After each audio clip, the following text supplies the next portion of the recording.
আমাদের অনেকে জানে না জীবনের উদ্দেশ্যটা কি।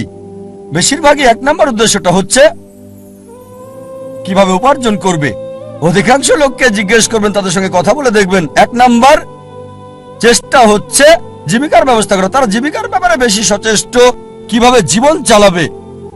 তাদের উপার্জনের উপর ভিত্তি করে জীবন ধারণ করে থাকে। তারা কি খাবে, কি পড়বে, কোথায় বাস করবে, কোন স্কুলে পড়াশোনা করবে, কোন স্নাতক ডিগ্রি নেবে, সবকিছু উপার্জনকে ঘিরেই হচ্ছে। আর এরা চিন্তা করে যে যদি বেশি টাকা উপার্জন করতে পারে তাহলে জীবনের লক্ষ্য অর্জন করে ফেলেছে। যেমন আমি যথাযথ হওয়ার উদাহরণ দিলাম। আমাদের অধিকাংশই কি করি, পাখির চোখ নিশানা না করে কি করি, আমরা শূন্যে গুলি করে দিই আর চারপাশের বিষয়গুলো টেনে আনি নিশানা ছাড়াই গুলি করে দেই। কোনো একটা বিষয়ে গ্রাজুয়েশন করি, তারপর যখন বলা হয় কেন এই কোর্স নিয়েছো তুমি, ও আমি তো ভাবিনি। তারপর বিশেষত্ব খোঁজে, আরো বেশি বিশেষত্ব খোঁজে, তারপর চেষ্টা করে যাচাই করে কেন এই কোর্স নিয়েছে। দেখবেন লোকে প্রথমে চিন্তা করে কত উপার্জন করবে, আর উপার্জনের ভিত্তিতে সে সিদ্ধান্ত নেয় কিভাবে তাদের জীবন যাপন করবে। এটা শূন্যে গুলি ছোঁড়ার মতো আর পাখির চোখে নিশানা করার চিন্তা করা। প্রথমে দেখতে হবে আমাদের কেন্দ্র কোনটা, কোনটাকে ভিত্তি করে আমাদের জীবন আবর্তিত হচ্ছে। বিভিন্ন মানুষের ভিন্ন ভিন্ন কেন্দ্র রয়েছে। কিছু লোক তারা আত্মকেন্দ্রিক, সবকিছুতে নিজেদের কথা ভাবে, পৃথিবীর অন্য মানুষকে নিয়ে কোনো মাথা ব্যথা নেই, নিজেদের নিয়ে তারা ব্যস্ত থাকে। কিভাবে জীবনযাপন করবে অন্যদের নিয়ে চিন্তা করার সময় নেই, তারা আত্মকেন্দ্রিক। কিছু লোক পরিবার কেন্দ্রিক, তাদের সারা জীবন পরিবারকে ঘিরেই কেটে যায়। তারা যে কোনো নিয়ম ভাঙতে বা গড়তে প্রস্তুত, হোক সেটা সঠিক কিংবা ভুল, পরিবারকে সুখী করতে। তাদের মূল উদ্দেশ্যটা হচ্ছে পরিবারকে খুশি করা। কেউ হয়তো পিতামাতা কেন্দ্রিক, কিছু হয়তো পরিবার কেন্দ্রিক, স্ত্রী কেন্দ্রিক বা স্বামী কেন্দ্রিক, কেউ হয়তো সন্তান কেন্দ্রিক। দেখবেন কিছু লোক পিতামাতাকে খুশি করার জন্য যে কোনো কিছু করতে পারে। তাদের জীবনের সব নিয়ম কানুন পিতামাতার পছন্দ অপছন্দের ভিত্তিতে হয়। আল্লাহ কোরআনে বলেছেন সূরা লুকমান অধ্যায় 31 আয়াত 14 যে আমি মানুষকে নির্দেশ দিয়েছি পিতামাতার সাথে সদ্ব্যবহার করতে। অনেক কষ্ট সহ্য করে মাতাকে গর্ভে ধারণ করেছে, অনেক কষ্ট সহ্য করে তাকে জন্ম দিয়েছে। ঠিক তারপরে আয়াত সূরা লুকমান অধ্যায় 31 আয়াত 15 বলছে যদি তোমার পিতামাতা চেষ্টা করে, জিহাদ করে, চেষ্টা আর সংগ্রাম করে তোমাকে বাধ্য করে আল্লাহ সুবহানাহু ওয়া তাআলা ছাড়া অন্য কারো ইবাদত করতে, যে বিষয়ে তোমার কোনো জ্ঞান নেই, তাদের মানবে না, তবে তাদের সাথে থাকো ভালোবাসা আর মমতা দিয়ে। তার মানে আমাদের স্রষ্টা বলেছেন পিতামাতাকে ভালোবাসতে, মানতে হবে, কিন্তু স্রষ্টার বিরুদ্ধে যেতে বললে, আল্লাহ এবং তার চূড়ান্ত নবীর বিরুদ্ধে যেতে বললে তাদের মানবে না। তারপরও তাদেরকে ভালোবাসো, সহানুভূতি দাও। সীমানা আছে। কিছু মানুষ স্বামী বা স্ত্রী কেন্দ্রিক, তারা স্ত্রীদেরকে খুশি করতে চায় বা স্বামীদেরকে খুশি করতে চায়। আর ধরেন কারো স্ত্রী খুবই দামি ডায়মন্ড নেকলেস চাইল, তার দেওয়ার সামর্থ্য নেই। সে কি করলো? ভিক্ষা করলো, ধার করলো বা চুরি করলো, আর ওই ডায়মন্ডের নেকলেসটা স্ত্রীর জন্য কিনে আনলো। তার লক্ষ্য স্ত্রীকে খুশি করা। কিছু লোক সন্তান কেন্দ্রিক, সন্তানদের খুশি করতে চায়। অনেক সময় দেখা যায় হয়তো কারো ছেলে বিদেশে গিয়ে লেখাপড়া করতে চায়, সে যে বিষয়ে ভর্তি হতে যাচ্ছে সেটা অপ্রয়োজনীয়, এটা তাকে দুনিয়াতেও সাহায্য করবে না, আখিরাতেও সাহায্য করবে না। তারপর কারণ ছেলে বিদেশে পড়তে চায়, এই লোক সম্পত্তি বন্ধক রাখে এবং ছেলেকে আমেরিকাতে পাঠায় আর বলে আমার ছেলে তো আমেরিকায় পড়ছে, যদিও তার লক্ষ্যটা হচ্ছে সে ছেলেকে আমেরিকাতে পড়াবে। আসলে উদ্দেশ্যটা কি? জীবনটা কোন কেন্দ্রিক? কিছু লোক যারা হচ্ছে সমাজকেন্দ্রিক। আমরা জানতে চাই আমাদের পরিবারের বাইরের লোকজন কি চিন্তা করে, এভাবে পুরো জীবনটা সমাজকেন্দ্রিক হয়ে যায়। কিছু লোক প্রতিবেশী কেন্দ্রিক, প্রতিবেশীর সাথে প্রতিযোগিতায় লিপ্ত। একটা গল্প মনে পড়ে গেল।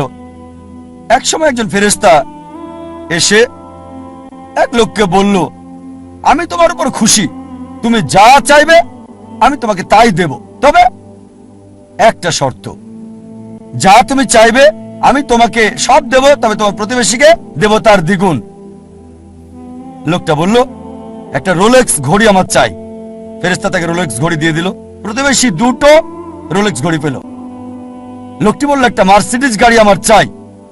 ফেরেশতা তাকে মার্সিডিজ গাড়ি দিল। প্রতিবেশীকে দুটো মার্সিডিজ দিল। লোকটি বলল, একটা সুন্দর বড় বাংলো চাই। ফেরেশতা তাকে সুন্দর বড় বাংলো দিল। তার প্রতিবেশীকে দেওয়া হলো দুটো সুন্দর বড় বাংলো। লোকটি পরে বলল, দয়া করে আমার শেষ ইচ্ছাটা তুমি পূরণ করে দাও। কি সেটা? আমার একটা চোখ তুমি নষ্ট করে দাও, যাতে কিছু আমি চোখে না দেখতে পাই।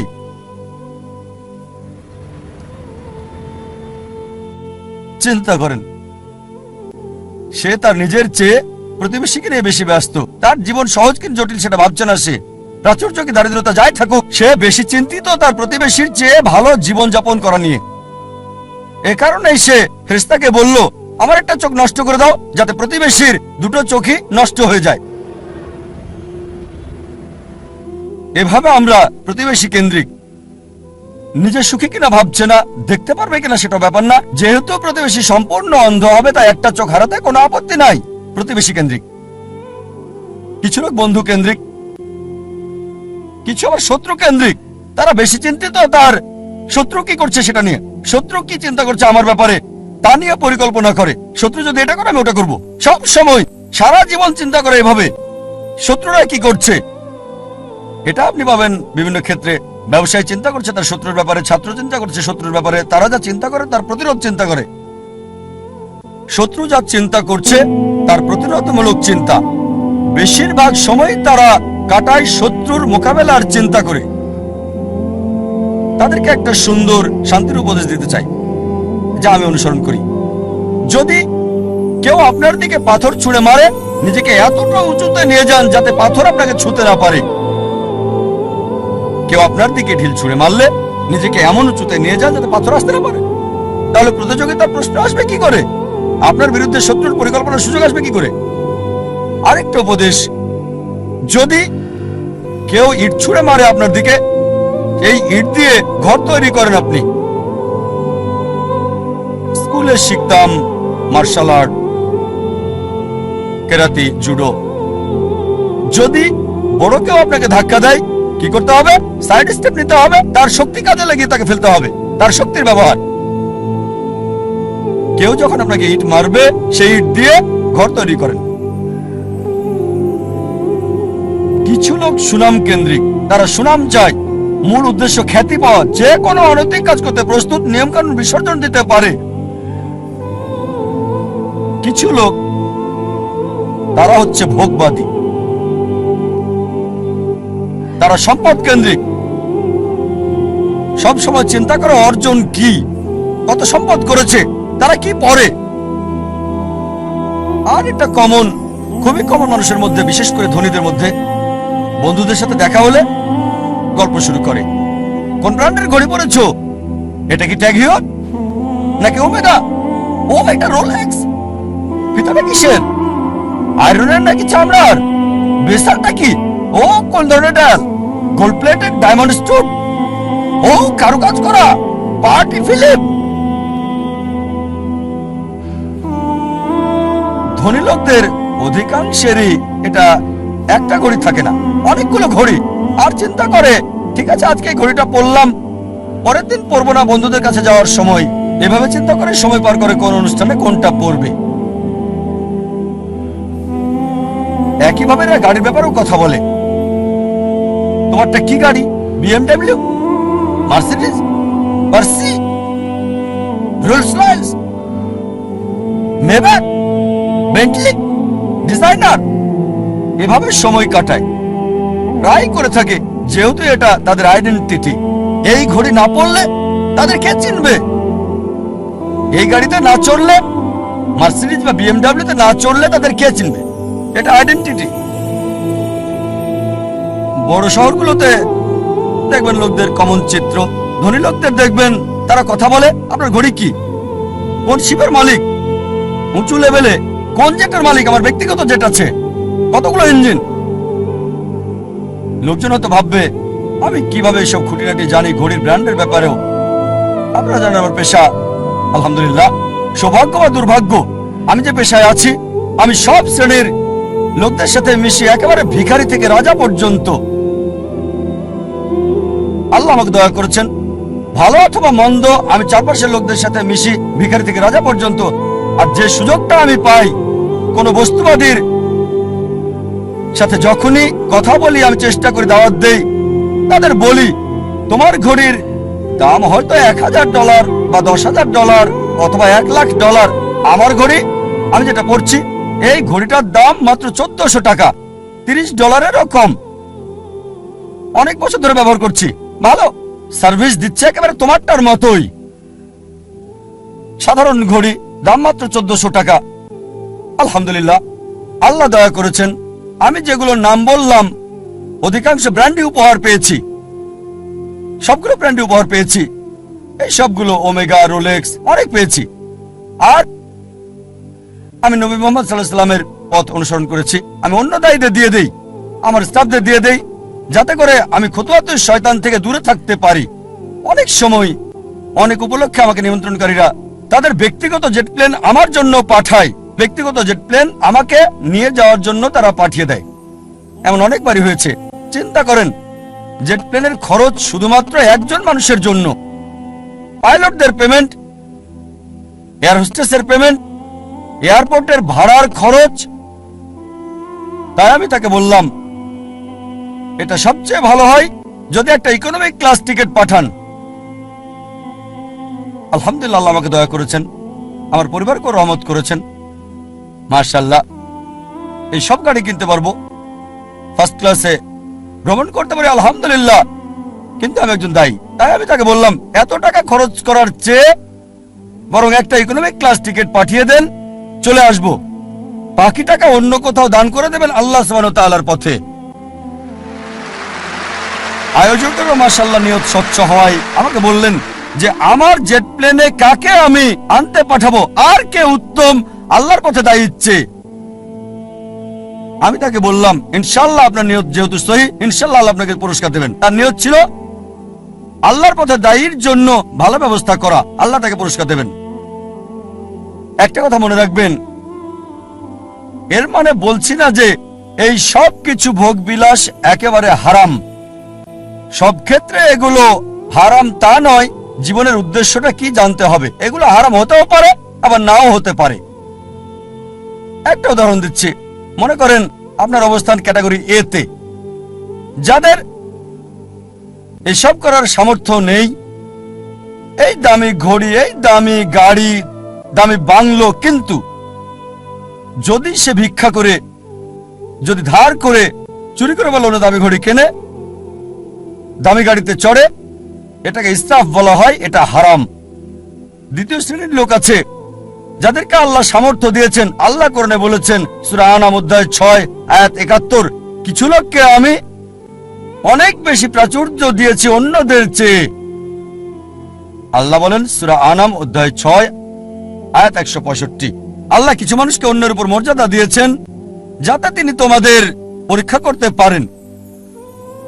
তাই আল্লাহ যদি আপনাকে সামর্থ্য দেন আর আপনি এগুলো কিনেন, দামি গাড়ি, দামি ঘড়ি, দামি বাংলো, আর শুধু এগুলো নিয়েই আপনি থাকেন, এগুলো ছাড়া কিছুই করতে পারেন না, এটাই আপনার কেন্দ্র, এটাই আপনার জীবনের উদ্দেশ্য, তাহলে এটা হারাম। তৃতীয় ক্যাটাগরির লোক আছে যাদেরকে আল্লাহ সামর্থ্য দিয়েছেন, তারা সেগুলো কিনে, তবে সেগুলো নিয়েই পড়ে থাকে না। এটা কিনেছে। নবী সুলাইমান আলাইহিস সালামের উদাহরণ দেখে তিনি ধনী ছিলেন, মালিকও হয়েছিলেন, তবে এগুলোর উপর নির্ভরশীল না। তাই যদি এগুলো কিনেন আর যদি আল্লাহ সুবহানাহু ওয়া তাআলাকে মেনে চলেন, বস্তুবাদী বিলাসের উপর নির্ভরশীল না হন, তাহলে এটা মুবাহ। ঐচ্ছিক, এটা হারাম না। তবে সবচেয়ে উত্তম চতুর্থ ক্যাটাগরি, যাদের আল্লাহ সামর্থ্য দিয়েছেন আর তারপর সেগুলো ব্যবহার করে না, এগুলো কিনে না। প্রিয় নবীজি মুহাম্মদ সাল্লাল্লাহু আলাইহি ওয়াসাল্লামের মতো আমাদের প্রিয় নবী মুহাম্মদ সাল্লাল্লাহু আলাইহি ওয়াসাল্লামের ক্ষমতা ছিল, সুনাম ছিল, আধিপত্য ছিল। সে সময় তিনি রাজা হতে পারতেন, সারা পৃথিবীর সব ধন সম্পদের মালিক হতে পারতেন, অথচ যখনই কোনো পুরস্কার পেতেন অনেক সময়, প্রায় সময় তিনি তার সাহাবীগণকে সেগুলো দিয়ে দিতেন। এই জন্য না যে গ্রহণ করা হারাম হবে, কেউ যদি ভালো উপহার দেয় সেটা রাখতে পারেন, সেটা হারাম না। কিন্তু নবীজি অন্যদের দিয়ে দিতেন। চতুর্থ ক্যাটাগরি, আল্লাহ সামর্থ্য দিয়েছেন আর সেগুলো ব্যয় করে আল্লাহ সুবহানাহু ওয়া তাআলার পথে।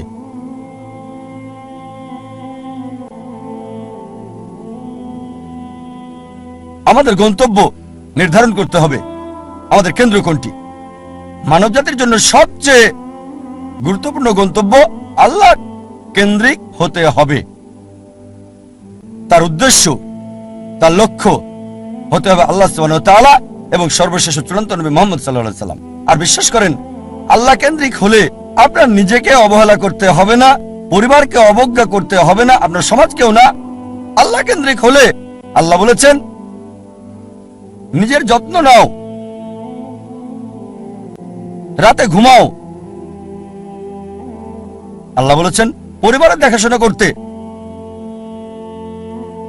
পিতামাতার ব্যাপারে আল্লাহ বলেছেন সূরা ইসরা অধ্যায় 17 আয়াত 23 ও 24 যে আল্লাহ নির্দেশ দিচ্ছেন তাকে ছাড়া কারো ইবাদত করবে না, পিতামাতার সাথে সদ্ব্যবহার করবে, যদি তাদের একজন বা উভয়ই বার্ধক্যপনীত হয় বিরক্তি প্রকাশ করবে না, এমনকি উফ শব্দটা করবে না।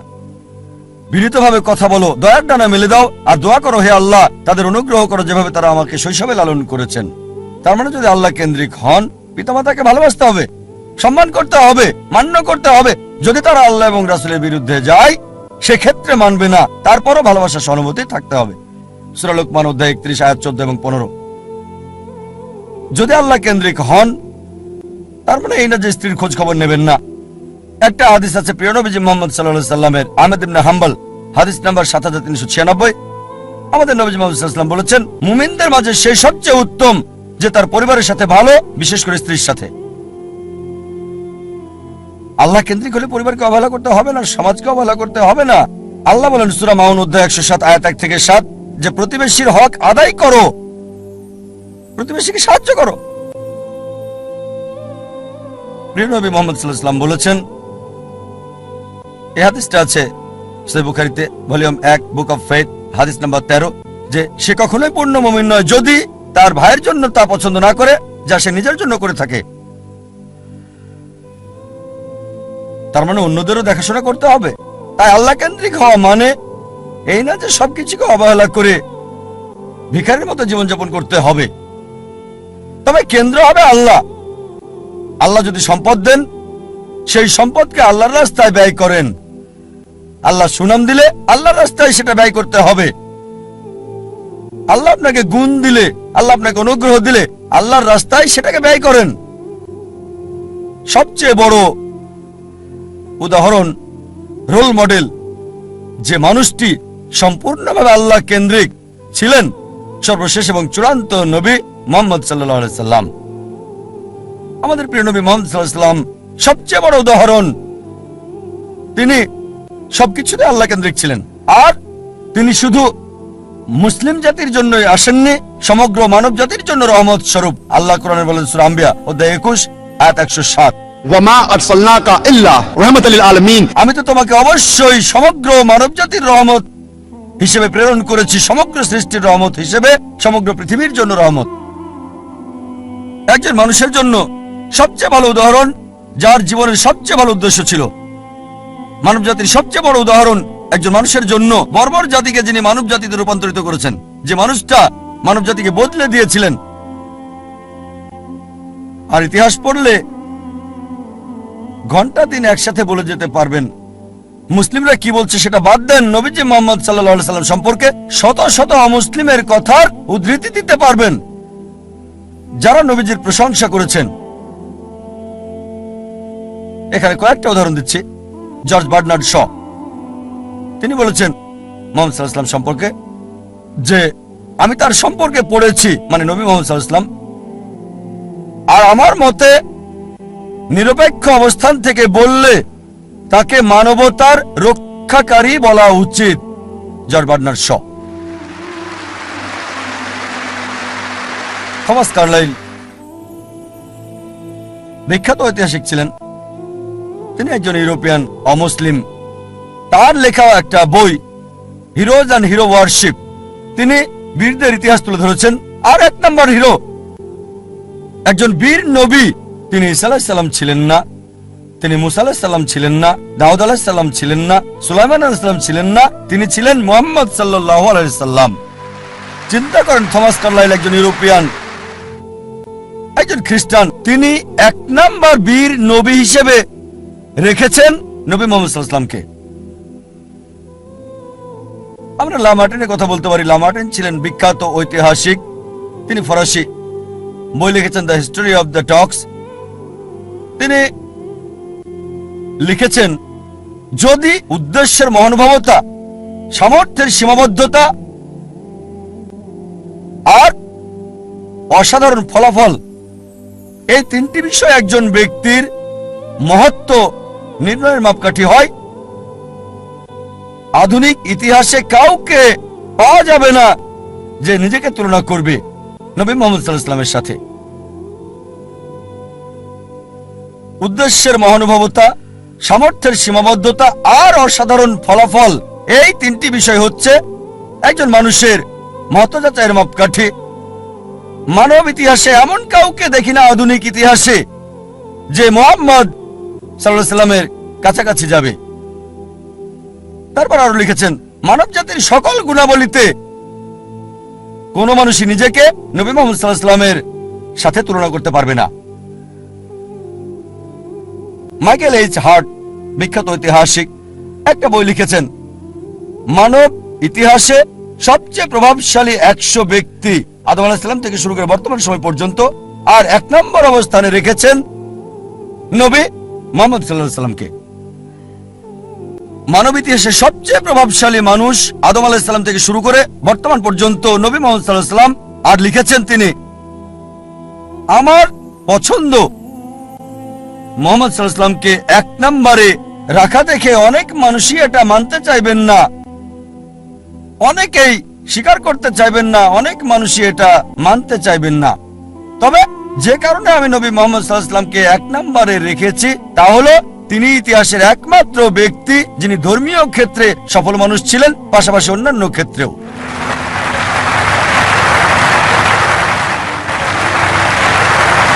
যদি এনসাইক্লোপিডিয়া ব্রিটানিকা পড়েন 11তম সংস্করণ, নবী মুহাম্মদ সাল্লাল্লাহু আলাইহি ওয়াসাল্লাম সম্পর্কে এতে বলা হয়েছে, মুহাম্মদ সাল্লাল্লাহু আলাইহি সাল্লাম ছিলেন পৃথিবীর সবচেয়ে সফল ধর্মীয় ব্যক্তিত্ব। চিন্তা করেন, এনসাইক্লোপিডিয়া ব্রিটানিকা। তারা বাধ্য, আর কেউ নেই বলার মতো। তারা সত্য বলতে চেয়েছে, চেষ্টা করেছে, তাদের সত্য বলতেই হবে, কারণ আল্লাহ কোরআনে বলেছেন সূরা ইসরা অধ্যায় 17 আয়াত 81, وقل جاء الحق وزهق الباطل إن الباطل كان زهوقا। যখন সত্য মিথ্যার বিরুদ্ধে দাঁড়ায়, মিথ্যা ধ্বংস হয়ে যায়, আর মিথ্যার ধ্বংস অনিবার্য। আল্লাহ কোরআনে বলেন সূরা কালাম অধ্যায় 68 আয়াত 4, নিশ্চয়ই নবী মুহাম্মদ সাল্লাল্লাহু আলাইহি সাল্লাম উত্তম চরিত্রের উপর অধিষ্ঠিত। আল্লাহ বলেন সূরা আহজাব অধ্যায় 33 আয়াত 21, অবশ্যই নবী মুহাম্মদ সাল্লাল্লাহু আলাইহি সাল্লামের জীবনের মধ্যে তোমাদের জন্য রয়েছে উত্তম আদর্শ। নবী মুহাম্মদ সাল্লাল্লাহু আলাইহি সাল্লাম জীবনের সকল ক্ষেত্রেই সফল ছিলেন, কেবল ধর্মীয় ক্ষেত্রে নয়, রাজনৈতিক ক্ষেত্রে সফল, নিরপেক্ষতার ক্ষেত্রে, সুষ্ঠু জীবনযাপনের ক্ষেত্রে তিনি এতই সফল ছিলেন যে তার প্রত্যেকটা কাজই আমাদের জন্য অনুসরণীয়। তিনি কি পড়তেন, যদি অনুসরণ করেন ইনশাআল্লাহ সওয়াব পাবেন। আদেশ করেছেন আর নিজেও টাকনুর উপরে কাপড় পরতেন, যদি টাকনুর উপরে কাপড় পরেন ইনশাআল্লাহ পুরস্কার পাবেন। ওই ব্যক্তির মতো বিজ্ঞানী হতে চাইলে আইজাক নিউটনের লম্বা চুল সাহায্য করবে না, তার জুতা সাহায্য করবে না, কাপড় সাহায্য করবে না, কিন্তু যদি নবীজির মতো হতে চান, তিনি যা করেছেন সেগুলোর মতো তাকে কপি করেন, আপনার কল্যাণ হবে এই পৃথিবীতে, পাশাপাশি আখিরাতেও। তিনি বলেছেন দাঁড়িয়ে রাখতে, যদি দাঁড়িয়ে রাখেন ইনশাআল্লাহ কল্যাণ হবে আপনার। নবীজি যা করেছেন জীবনের সকল ক্ষেত্রে সফল ছিলেন তিনি, সবচেয়ে উত্তম রোল মডেল সব মানুষের জন্য।